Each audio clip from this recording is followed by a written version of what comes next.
ብላችሁ ነው የምታስቡት የሚለውን እዚህም ላይ አንድ ላይ እስካሁን ያነሳናቸው ነጥቦች ላይ የምትጨምሩት ነገር ካለ በዛው ጨምሩ። ዮናስ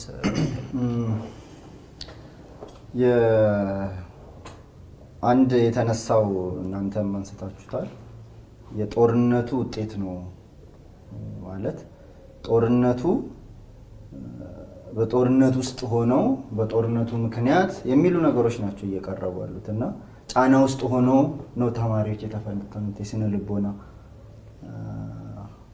ሙንም አፈወርቅም አንተም አንስታችኋታል። ግን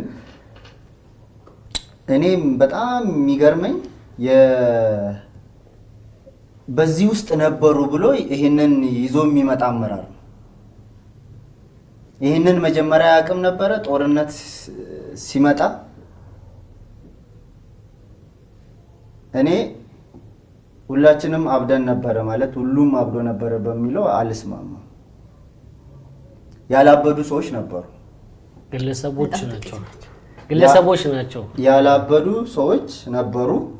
ጦርነት አይጠቅምም ገና ለጦርነትም ሳይመጣ በፊት ለጦርነቱ ኢሚዲየት የሆነ ምክንያት የሆኑት ነገሮች ሳይፈጠሩ በፊት ጦርነት ሊመጣ ነው ስለዚህ እንነጋገር ጦርነት አይጠቅመንም እያሉ የነበሩ ሰዎች ነበሩ።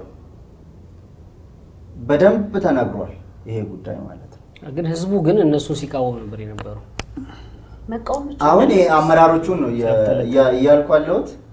እነዚህ አመራሮች ወጥተው በጦርነት ነው እንደዚህ ያደረገን ሲሉ ራሳቸውን ነው መውቀስ የነበረባቸው እኮ እኛ ነን ተማሪዎቹን ለዚህ የዳረግነው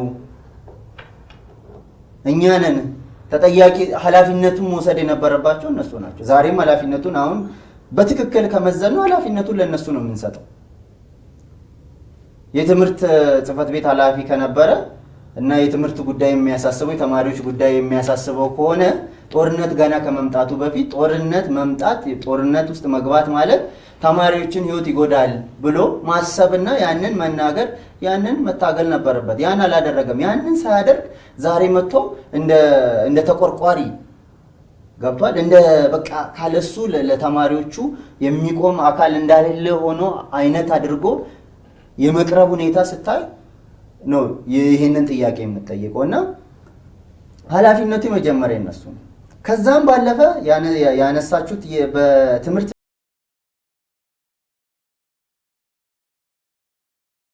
ተጠያቂ የሚሆን ሰው አለ።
ስለሆነ